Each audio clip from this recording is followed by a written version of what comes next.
All right, we are in the house. Donovan Sadiq, Demetra K, and she has a show on Sundays and at 3 p.m. Pacific Standard Time. I've been away for a while, enjoying my sabbatical, and it was awesome. D, what did you talk about last week? We talked about the NFL, and then somebody wanted me to also talk about polygamy, sort of, kind of. Yeah. You know, should black women just get used to sharing a man, since black women outnumber black men 12-1? So right. That's what we talked about. Now, you know, and speaking of that show, I did make a very good comment on that show, and I said that we're already doing that, basically. Oh yeah, we're yeah. And I got I got a comment from it, and somebody said, you know what? If you really think about it, you're sort of right. You know, so that was kind of really good. So I don't always just be crazy. All. Yeah, some not all. So I'm not always doing crazy stuff on the show. Sometimes I'm actually hitting the ball right on top of out of the park. I hit the ball out of the park. But what I want to talk about today basically is we're getting rid of all these shows because, as you guys know, I went overseas. I went to a country that we all know in American history and folklore, and it's called Vietnam. And I went to the city of Ho Chi Minh City, formerly known as Saigon. And a lot of our parents, me and Dee's parents, and we were alive during that conflict. Mm-hmm. And it wasn't a war, because a war has to be declared by Congress. Congress has vacated their responsibility to declare a war. So now all we get involved is operations and conflicts. So Vietnam at one time was the longest war that we had. It lasted, our involvement there was about 10 years. We left in 1973, and Saigon fell in 1975, and now it is a communist country with a capitalistic economic system. And when I was there, it blew me away. My mind opened up, and a lot of people that see me on Facebook or saw my thing on Facebook, I'm just showing you everything that was going on.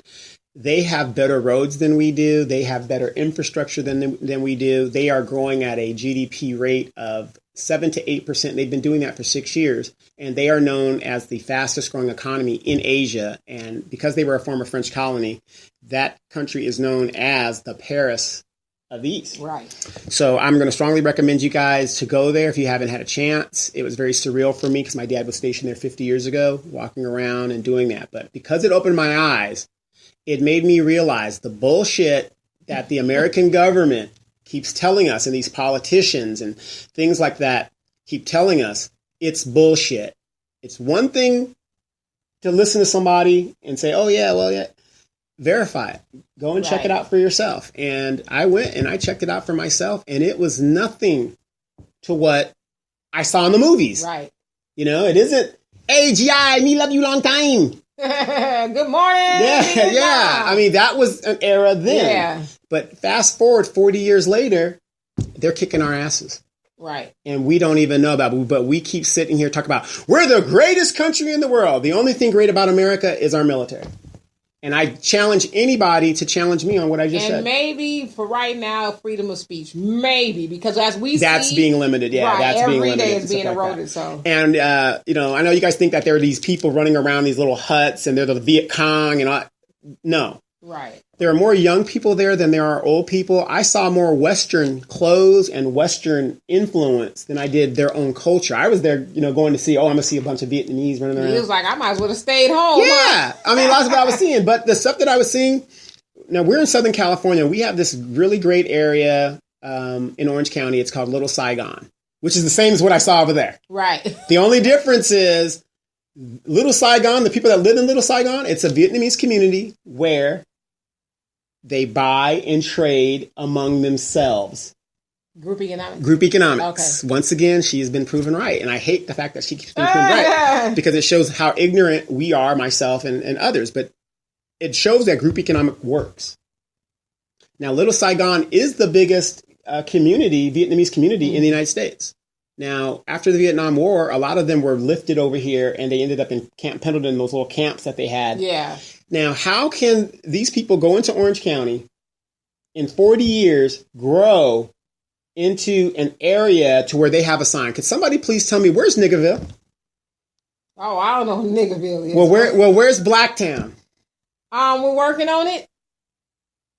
No, because most of us, in our heads, we think I don't live next to no niggas. I don't live next to no black folks in the Well, I neighborhood. think that also takes a little bit of definition because, as Dr. Claude Anderson defines it, he says a lot of times we think we have a black community. We don't. We just have black neighborhoods to where, this part of town is where a concentration of blacks are. But to actually have a conducive or a functioning community, the community needs to be circulating dollars. And doing things together as black people. Not just saying, okay, we just live next door to each other, okay? Well, am I going to your business? Or do you have a business? Are there black businesses in the community? So that's why the Vietnamese are able to do that, because they have what you call a market and they work with each other. And banking and shopping. All of that. They have all of that. And so it was funny when I was out there, everybody was asking me, they go, well, why would you come all the way over here? I said, well, I wanted to experience real Vietnamese culture. Right. They go, well, you have little Saigon over there. No. When you come to America and you set up shop here, you're ruined. And if you don't believe me, ask anybody that has a culture or they're half this, or, let's say their mom is from Africa and their dad is an American. The African side of that family is almost non-existent in the children, because they want to be westernized, and I'm an American. It's a totally different dynamic. Yes, one of my speech classes, the teacher, she was Chinese. Yeah, she was Chinese. So her parents were immigrants. But she said they didn't want her to learn Chinese. They wanted her to be completely westernized, because they associated, I guess, speaking Chinese or having an accent or whatever as not being fully American. So it's a detriment. Yeah, but she said, she wished her parents would have taught her that. She would have had, other languages and stuff. Obviously, she was spoken, but she, and as somebody who's black listening to her say that, it's like, well, you guys have knowledge of self. Right. Your parents know, who you guys are, culturally speaking. So where you're from. Yeah, but so as a black person to hear that, it's like, wow, so they purposely did that to you. Wow. And it's sad, because every culture, wherever you come from, has a rich culture and a rich background. And it's really sad, because they were like, oh, and I said, well, you talk to, let's say, a Vietnamese person from Little Saigon. They are so westernized that it's like, I don't want to deal with you. And you ask them questions about their home country or their mother's home country or their father's home country. Right. They can't tell you a clue. Right. Of and then they don't even speak even a part of the language. Right. And it's very sad. And like you said, it's a black person where ours was stripped from us and beaten out of us. To see people just willingly give up their culture is a damn shame. And when I was in Vietnam, there is a significant difference between these Vietnamese, American, would you call them? American Vietnamese or whatever. Yeah. And a real person from Vietnam. I mean, over there, they're not really concerned about the war because there's more young people. But I did learn this. People are the same everywhere you go, because they were like this the whole time. And people ask me, like, and they were like, well, do you know where you're going? Do you know what you're doing? I said, no. They go, you came to Vietnam and you don't know where you're going. Other than the major cities, I didn't know what I was doing. Well, you weren't on a time restriction. Yeah. Like, I go where I go. But what's that old saying? It's not the destination, it's the journey to get there. Exactly. And that's what I liked about what I was doing. It was the adventure of, let me find out this and that. And so everybody was asking me, well, if you can't speak the language, how did you communicate? Google Translator. Right. Use technology. All you do is put your thing in and say, and they would answer. And I like how you brought up the issue of the phone, too, because I honestly think that the inception of the cell phone, it's good because it's convenient, but it has ruined so many experiences. Somebody was at a concert. I've gone to a concert recently, but they were doing live, I guess Facebook Live, and, recording the concert. And as they're looking around, you see everybody else on their phone. And I'm like, why come to the concert? You're not even taking in the full experience because you're on your phone. Right. Or you go somewhere, like I'm sure you saw a lot of people were just why you look at all this beauty you're missing. You're on your phone. You could have did that at home. Right. And of course you guys know I'm in the media and stuff. So when I did it, I kind of wanted to show people. I thought it was very important to show people what's actually going on now versus what we will never see here in this country. I mean, you got people that still think Africa's full of jungles and stuff like that. Now that's part ignorance, yes, but that's because we know that Africa hasn't been full of jungles since pre-colonial times and all that. So it's like, but look at our media, how they don't show. They want that. Yeah, they want you lasting to image. It's still chucking right. the ignorance Right. of us. These are major countries that are growing With and metropolitan cities and all that kind of stuff. and they're actually beating us. And I'm going to show you, this is why we're doing this new show called Don't Believe the Hype, because you know what? I'm not believing anything that is being shown to me here in the United States. And it was funny, you know, I'm the only black person, so of course you stand out in a country that is predominantly Right. In Asian countries, they don't have problems with race because they're pretty much indigenous. Really? Yeah, they're pretty much indigenous within themselves. Okay. And I don't mean to be, and I apologize if somebody takes this the wrong way, but you know, I'm trying to say what I'm trying to say.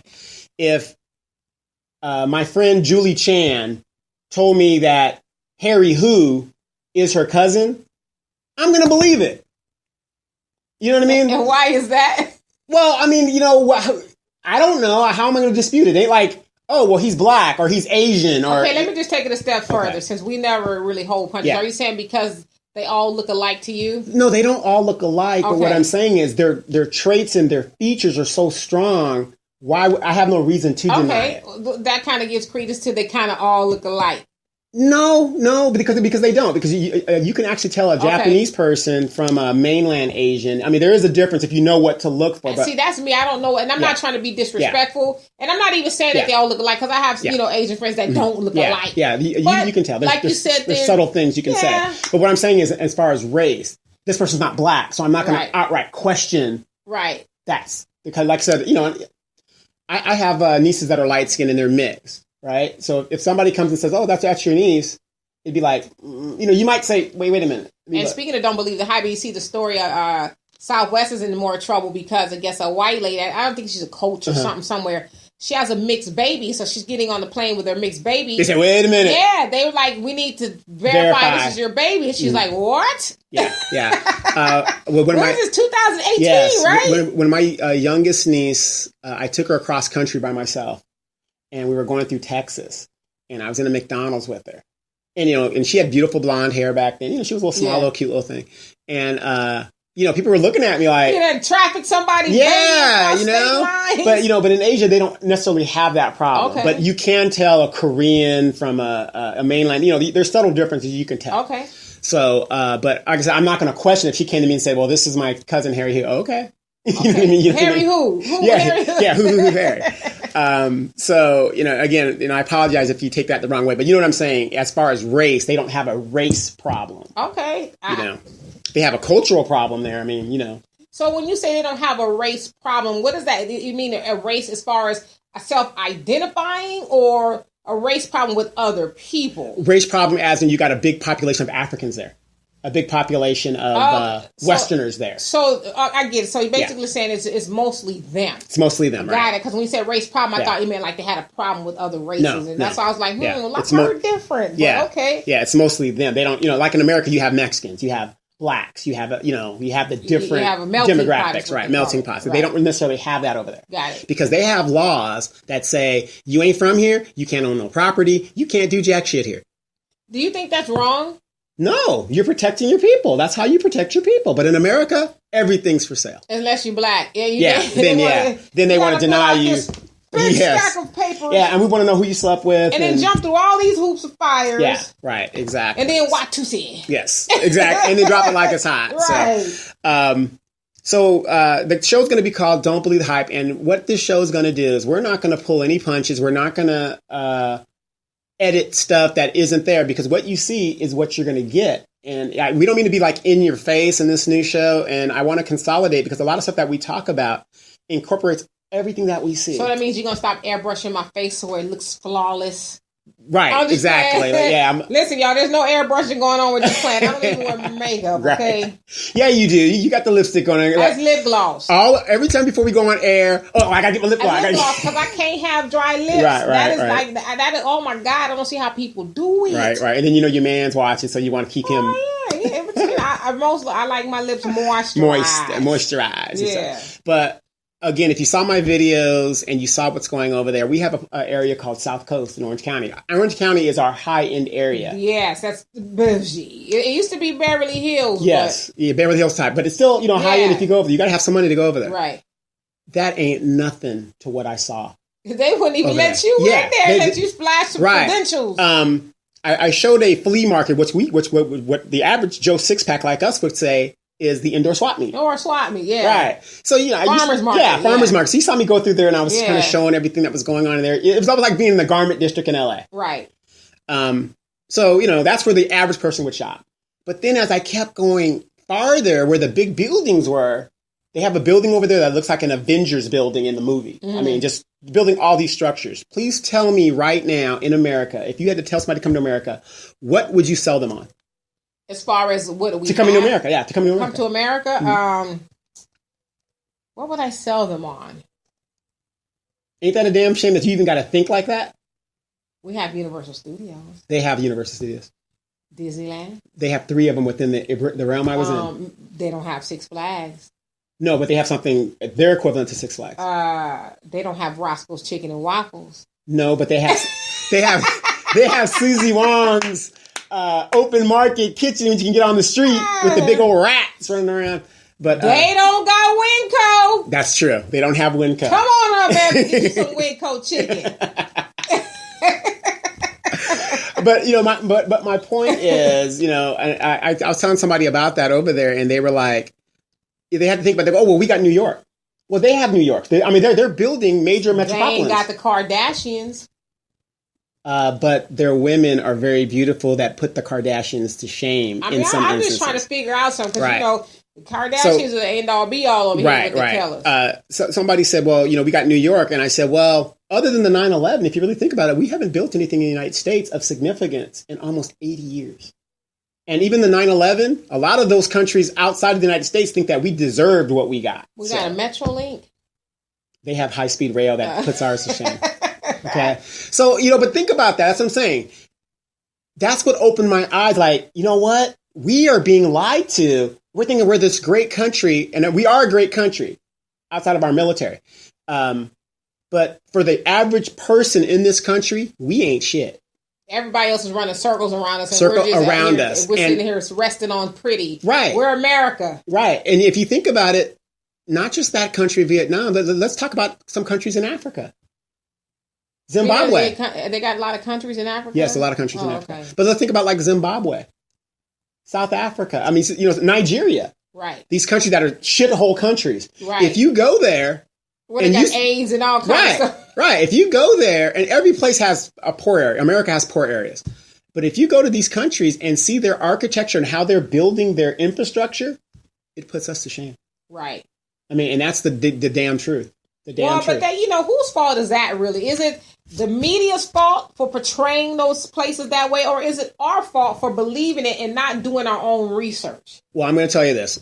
The fault always falls on us as the people for not verifying what you're saying. Yeah. But it is the media's responsibility to put these things out there so that we can verify. Yeah, but we know the media is always, especially depending on what network you watch, they're always nowadays, the new media, their version. Yeah, and the new media is like that because only 6 families own all of the media in the United States. Right. When before, in our parents' day and stuff like that, that's why in Vietnam, they couldn't control the media and they were showing what was really going on in Vietnam and we were losing. Yeah. And so some rich person got an idea and said, we got to control all of that. And thus, ask yourself right now, we've been in a war in Afghanistan for over 16 years. And I was a military person. Did you know one of the first things that we do when we deploy to places like that? Well, y'all desensitize or well, no. The first thing we do, because everybody's got phones on their cameras and stuff, we take our troops' phones from them. Because we don't want them recording things that might not. Or getting the truth. Right. Outside intel. Absolutely. And then we have this thing called embedding reporters. They embed reporters. Now, when you embed a reporter, he's part of the team. Right. He's not going to report the bad stuff. Right, of course. Only the good stuff. That's why when I was over there, everybody should have heard of the My Lai massacre. It's one of the biggest massacres that we did over there. We killed like 500 people in this village. Women, children, old people. It was it was unbelievable.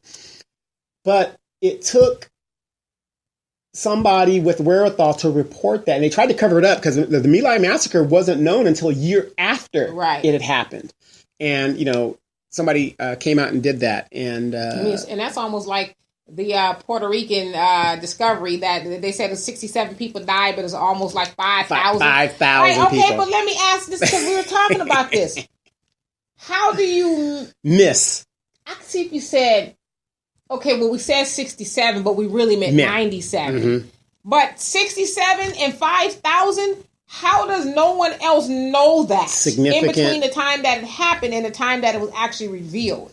You're on a small island and everything is controlled. Okay, but what happened? Like I said, what was it, the mayor of Puerto Rico? Yeah, the Puerto governor, Rican wherever she was? Yeah. She was at one point in time very outspoken against Trump. So didn't About she know help. 5,000 people was dead? Maybe, maybe not. Because like I said, if it doesn't get to she not know that though? Well, you got to remember, like sometimes it doesn't get to the top. It gets buried at the lower level. But what are you doing with 5,000 bodies? Are there bodies in the countryside? You don't know. Like I said, she's in the city. You don't know if she's in the country, so you don't know where these bodies are. Well, who found this out though?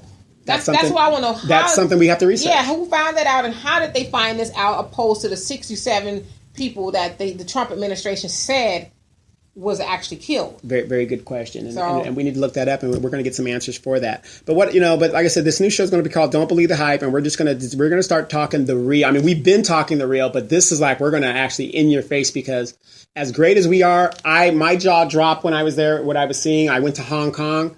Same thing there. These people are on a massive modernization bill. Why aren't we doing that? Right.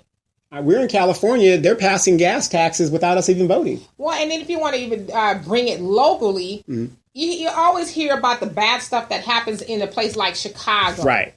The media always tells you that there's killings and there's murders and there's this and there's that. Now, I happen to be friends with a lot of people from Chicago. Me too. Black people in the black community that are doing great things. They're building schools. Right. They have these initiatives and these programs and this and that and the other. And it's like, but it's funny, you never ever hear about that stuff. You're always going to hear about the mayhem and the murder and the this and the that. But to your point, don't believe the hype. Right here in our own backyard, we hear negative narratives all the time, but nobody ever highlights the good stuff. The good stuff, right? And that's what we're going to start doing. Probably, I'm not saying murder in any amount is good, but I'm sure a lot of the good stuff that goes on in those areas outweigh the bad. Sure. Sure, absolutely, and that's my point. We're only getting the soundbite. And when I was over there, the young people are the same everywhere you go. I don't care where you go. The young people are just like our young people here. They're like this. Uninterested, just tuned into the phone. Everything is, I don't wear Nikes. I don't wear name brand stuff because I can't afford it. You better quit lying. Well, I could afford it, but I'm not. I don't want to afford it. Yeah, I don't want to give my money away. A shoe is a shoe. Okay, I don't want to throw my money out the window. Yeah. I see kids having Air Jordans if they can't play basketball. What is that about? But that's my point. But they want him to be cute. Because everybody else got a Jordan. Right. And then, the funny thing, I was talking to my uncle, and we were talking about this one friend of ours, this girl, and she was saying the child support she was getting was not enough. But then you look at how her child is dressed, it'll never be enough. We were talking about as a man, it's like you can give her $5,000 a month as an average Joe six-pack, and it's not enough. It's never enough. Yeah, the child support is to help support the child. It's not to help support the child's fashion. Right, but you see what I'm saying? It's like she's saying that, and we're looking at her like. And so what she's probably going to do is go take some poor dude back to court. Yeah. Because you need to keep up with the Joneses and the Kardashians and all these other people, so your son could be the hottest thing on the block, but yet. Your light bill is probably behind. Your car note is probably or she's pretty responsible. What I'm saying is everything is paid, but it's not enough child support. If you would stop, why would you buy a child that is growing every 2 months Nike shoes? Because obviously, how old is the child? 10. But my point is, that's the child is growing. So why would you buy them $100, $200 shoes? 10, and they're gonna see. To me, continue to grow. This is what the problem that I have, because I never bought my child those type of shoes either. Never spent that kind of money. But you figure a 10-year-old child, if you put those type of shoes on them, more than likely you're saying, don't get the shoes dirty, don't scuff the shoes, don't do this, don't walk in that. So you're hindering him, especially our little boys, from being a little boy and doing what little boys do. That's get dirty, playing the dirt, jump around, scuff up shoes and all this other stuff. And so it's like you're hindering him developing into a boy and eventually a man. because of his fashion, sense. Yeah, and his statements and all that other stuff. But you're getting him $20 haircuts every 2 weeks. I don't necessarily have a problem with the haircut every 2 weeks because you want him. Well, here's my thing. Mm-hmm. If money is a problem, do what I do. I just cut my hair off now. Well, me too. you know what I mean? You cut your hair off completely because, number one, it's too hot for all that bullshit. And it's just cheaper to do it that way. Right. And anybody could take a clipper and shave my head. Right. Well, these boys, they want the fade just nice but here's the point. It's okay for what you want, but if you can't afford it, you just can't afford it. If you can't afford it, then obviously, Right. $20 every, let's say, 2 weeks. That's $40 that you could be putting towards your light bill. Yeah, I don't necessarily have a problem with the haircut aspect of it, but if the money is an issue, you might want to find alternatives to what you need to do. $40 could maybe take him to the local beauty college or barber school, or shave his head yourself. Just shave him bald. Take $15 and shave his head.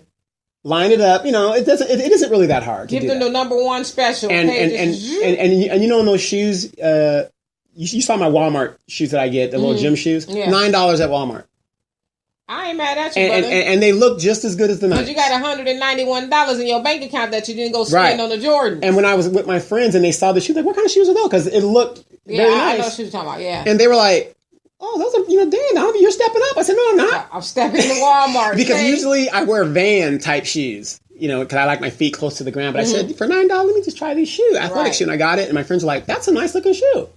Well, I'm with you on that, brother. I don't spend a lot of money on my clothing either. I refuse to give a designer that will never give me nothing back that kind of money. Right. I don't know you like that. Right. And if you notice a lot of clothes, if you look at your clothes, everything's made in Vietnam now because we're giving our money to Vietnam. Right. And, so they had these knockoff, everything over there is a knockoff. They had knockoff Nikes. And, I don't really like, I won't do that. Yeah. But for $40, I said, let me, I'm on vacation. Did you get some? Yeah. I got me one pair of knockoff Nikes. Okay. And, I think I earned it. I'm not paying. I'm not paying 160. I'm paying 40. So I said, okay, let me go do that. So, only the sneakerheads would know. Right. There's a thread that's out of the place right there, right? Or the stickers coming off of my Nike symbol. Your jump man looks like a fat man. Right. Okay. So these are things you got to really look at. And what I saw there, everybody had Western clothes on it. Everybody had Western. Everything was Nike or Adidas or Air Jordans. And here's a funny thing over there. They love the black culture. Who don't? They have hip hop crews. They have their boy band. There was a fact on downtown Riverside. My daughter was telling me about. I guess it's predominantly Asian dance groups that they converge downtown and have this hip hop battle and stuff. And I said, "So, Daddy, you want to go check it out?" And she says, "No, why? They're appropriating, or taking, stealing something that's not theirs." And it's, I'd rather go see the original people do it. But, and we're not doing it though. But go ahead. Yeah, well. Again, the part don't believe the hype. We are doing it. It's just that we don't get the coverage because we don't have the media outlet that says, "Hey, this is what we're doing. Are really still doing this." It's just that everybody else is taking it over. They're trying to anyway. Listen, you will never ever be able to make it yours. Yeah, you'll be able to use it and then twerk it or tweak it rather than twerk it. I'm telling on myself. Yes. I'm just saying. But you'll never be able to have ownership over that. Yeah. That's ours, bar none. There is nothing like the original of anything, especially when we're talking about blackness. Yes. We talk about that with Rachel Dolezal, She's facing a case right now. She's facing a case. Believe it. No. Yeah. But, everybody wants to be black. I'm sure you saw a lot of that over there when you went to Asia. A lot of people want to be black. They like blackness, but they don't want to be black. Right, and that's where I was going to go just now in my next segment. The negativity that America portrays about black people, because people, like I said, I stood out as a black man over there. But the funny thing is, my pants weren't sagging, so they knew I was a little older, a little bit more mature, and stuff like that. But they're afraid of us because. That's the image, but the image that's predicted is that we're robbing, we're stealing, we're in jail. That they've always portrayed it, about us, even during slavery, after slavery. They've always portrayed the black man as the evil boogeyman that's out to get your white woman and all of that stuff. Right. But so I didn't dress that edgy thing. So they say, oh, this guy must, it was funny. I was walking and a lot of the older people that were there during Vietnam were like, you're a soldier. You're a soldier. I said, no, I'm not a soldier. I said, I used to be a soldier. They go, yeah, you walk like a soldier. So these people that, when you're there, they're observing you. They're observing everything you're doing. Okay. They're like, nigga alert, nigga alert. Yeah. It's kind of like when the Vietnamese came here in America and they had those camps in Camp Pendleton and stuff when they were trying to, get them to America. The first thing that they teach them when they come to America is nigga. No, that's not it, troops. It's nigger. Nigger. Okay, you got it. You're in. Damn. You know what I mean? So that's the first thing they teach them. But take a look at this video, and I'm going to show you where the high-end area is. Now, it isn't like a communist country that we think in America that they keep telling us there's soldiers everywhere and they just repress you and they've got people following you. They ain't got time for all that bullshit.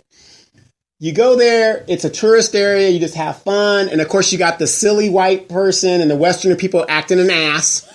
You're always going to have that. They've got an area for that. Yes. White girls were falling out on the streets. Why? Oh, drunk. Drunk, pissy drunk. Said, white girl wasted. Yeah, white girl wasted. Just pissy drunk. White dudes acting an ass and stuff like that. And me being, older guy and soldier, you got to remember, you represent your country if you like it or not. So when they see the ugly American, that's what they see. And you reinforce that stereotype. So take a look at this video, and this is the high end. And in this high end, it was funny as I walked over there, because I left the flea market. I said, let me go a little bit more west.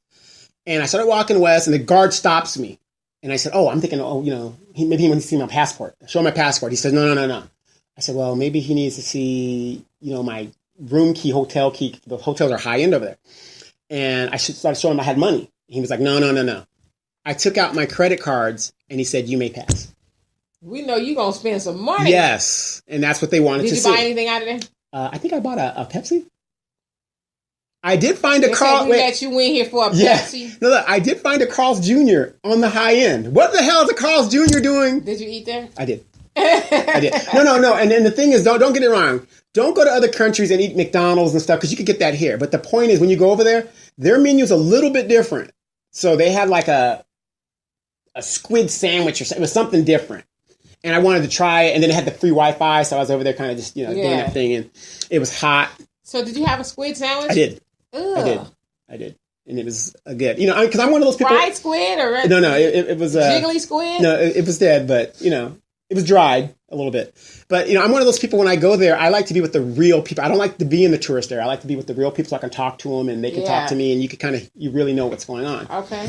But, when I go there, like I said, look at the video and just, I'll give you an idea of how high end this is. And they don't let like riffraff. So, their regular people can't come in that area because you got to have money. Oh, excuse me. I saw more, Rolls Royces over there than I've done in my whole lifetime here in Inland Empire.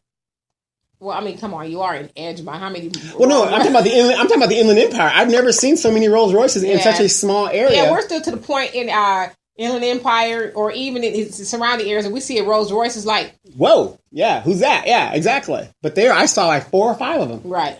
And I'm thinking, whoa, this is really a high. That's all right. It's coming. We're gonna we each gonna have one. And I'm gonna tell you, it was so cheap there. I went to a 4-star hotel. It cost me $30 a night.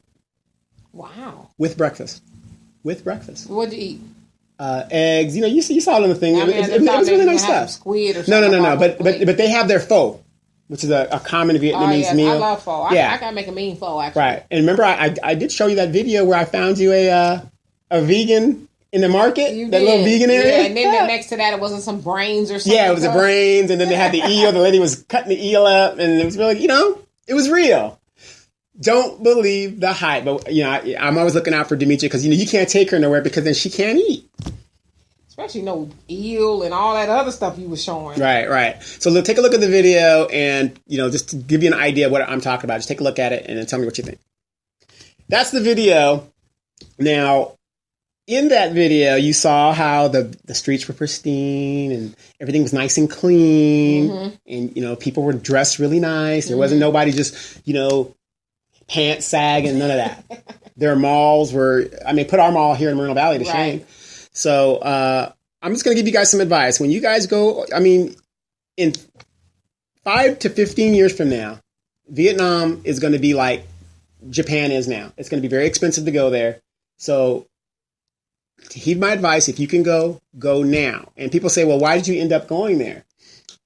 Basically, the price was so good, it was a gun to my head, and I said I had to go. For $455 round trip out of LAX. You can't beat that. Hey, I said, you know what? I'm going to go and experience it. And I got my visa. I got my visa at the airport. There's a procedure you got to do. And they want our dollars. They want American dollars. Right. They want us back. So these hotels, 4 or 5 star hotel at $30 a night. Come on now. You can't beat that. Over here, that's... Oh, man. $200, $300. $300 a night. Yeah. And then for women, I noticed that when I was there, everything was really more for women. Mm-hmm. The clothing, the makeup, the high-end Versace. Is the makeup thing very big over there? Very, very big. I mean, over here? Yeah, very, very. It's even bigger over there. Really? Because they want to be Western. It's even bigger. I can't imagine. But there's no the makeup game bigger than over here. No, but there's no skin bleaching. Well, sometimes they do over there. No, but over there it isn't like in Jamaica and in the African countries where you want to just assimilate. No, they don't need to do that because Vietnamese are a little bit paler than most Asians. Okay. So, as I said, remember I was telling you about the differences. You can tell where they're from by certain subtle things in their culture. But I'm going to tell everybody, 86% of Americans do not travel outside of the United States. And I really do think you guys should get I got friends that have passports that never use them. Well, I'm going to use mine. Exactly. Okay? I don't know where I'm going, but... Yeah, and that's the whole thing. Somewhere. The adventure, just going there and... don't go to no place where it's unsafe, but go someplace where... Beirut. Yeah, you're going there. You're back... $30 round trip. Yeah. You're backpacking in Afghanistan. No. A war zone. No. Usually when you find an American in a war zone, in a country that they're not supposed to be in, they're spies. And that's why they get him done. Yeah, that's why they get him done. Everybody gets all upset. Oh my God, they got our Americans. Like, what do you do? You backpacking in North Korea? Ask yourself, what are you doing there? Right. Why? Why are you doing that? So, but it was a really great trip. I was there for 10 days. I definitely need to go back. I'm going to show you guys a video as we go out in this segment where I'm in the Mekong Delta and I've got my little thing and I'm going back and I'm in the water and it was the humidity was like Jell-O. I'm talking about you can cut it. It took me 3 days to acclimate. I mean, the videos, I'm just sweating bullets out. But once I got acclimated, I was good to go.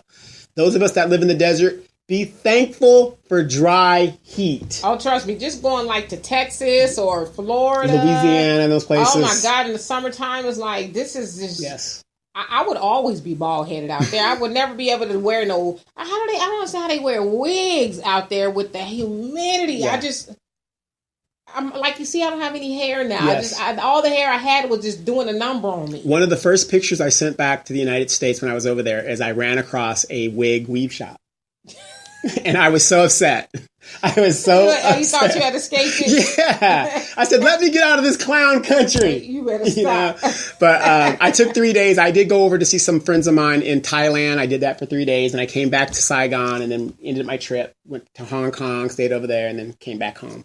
And here's the sad thing when I came back home. The minute you get to LAX after such a great, relaxing trip, you go outside that door as you pass customs and you look outside.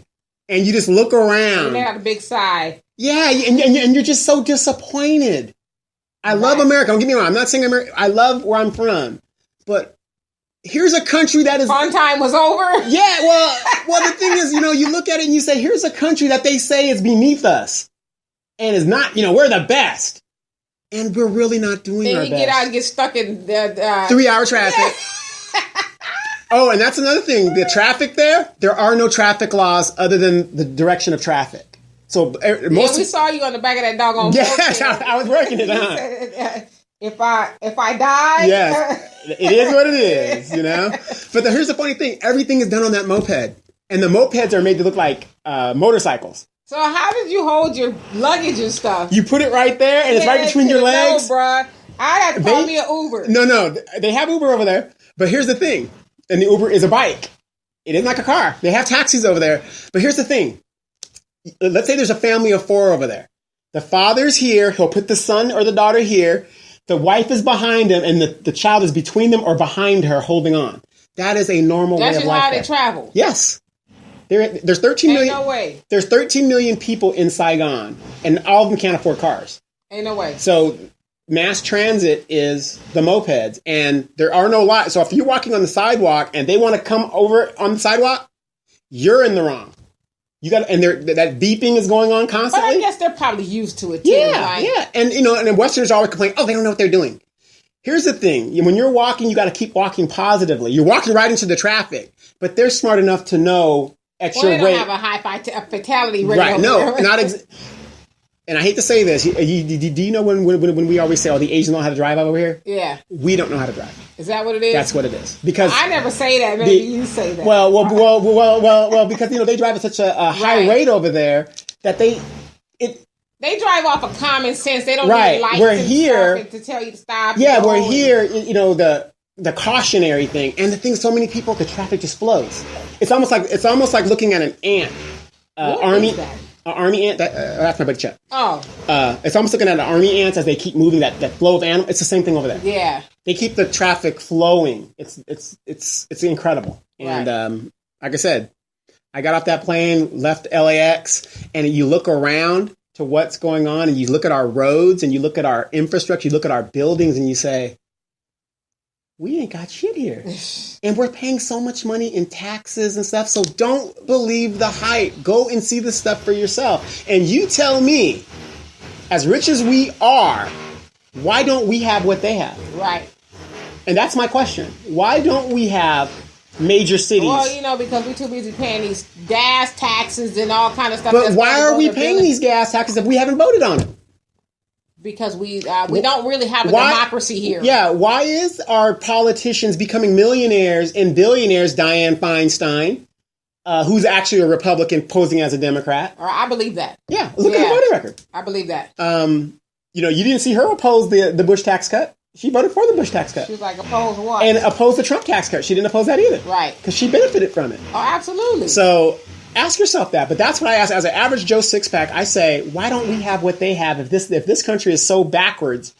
Look at what's going on in Mexico. They're doing a major modernization program down there, but you don't hear about it. Right. Well, no, because you hear about it. They're building the wall, and we got to keep them out. Exactly. Pretty soon they ain't going to be wanting to come over here. Well, the thing is, like, what did I tell you about the wall? It's to keep us in. It's not to keep them out. Okay. It's to keep us in, because if you knew what was going on over there, you would be leaving here. And think about this. Well, a lot of Americans actually are over in Mexico somewhere. Yeah, they are. That's our biggest expats over there, and they come over the border to do their shopping. Where they live. Mm-hmm. Yeah. They live over there. A good example, to get a nice one-bedroom apartment, it isn't like American one-bedroom apartment, but it's a nice apartment over there. Right. $500 a month. You say, where is this at exactly? It's in Vietnam. Okay. But there's other countries like that too. In Panama, you can, as long as you have an income of $3,000 a month coming into you got to run it through their bank. Right. You can live there. And you can live well. Of course, it's not like ours where you got to, what's the difference? Okay, there was a mass shooting while I was gone. And my friends were like, oh my God, there's a shooting. I felt safer over there than I did over here. Yeah, I mean, it's ridiculous. It is ridiculous. So it really is. So I want you guys to start tuning in to Don't Believe the Hype, and it's going to be a 3-segment show. We're going to try to knock everything out in 3 segments, and we're going to be doing that show in replacement of. Dee's still going to have her show, which is great, but this is just a show that we're just going to just put everything that we need or we find out going on. And we're just going to keep the real. So you guys just do that. In the second segment, what are we getting into, Dee? We are talking about the police and brutalizing white women now. And we're going to talk about Roseanne and Snoop Dogg. All right. In the second hour, that's what we're going to be doing. And Snoop Dogg, is he still looking for beautiful? No, I just got beautiful. He's telling Kanye to find a beautiful black woman. Well, what's wrong with Kanye? We'll tell you in a minute. We'll tell you in a minute. All right. Now, this has been 2 D Hard Way. Again, tune into D. Demetra K on Sundays, 3 p.m. Talking the real, and she talks back to you live. So she does the Facebook Live thing, which is awesome. And I did give a great question. Yes, when you I was did finally for once. So I'm starting to mature. You are. And my baby boo was on the show too. Yes, so we were talking all that good stuff. By the way, I got to get my schedule down. I'm going to be here, and when she's here. Don't come to the house. We will have no shows. Yes. Okay. No shows during that time. It's going to be Roseanne Barr. That's it. Canceled. We're going to get into the second hour. You guys stay tuned. And thank you guys for listening. Again, check out Don't Believe the Hype. It's going to be a real show. So check it out. Peace.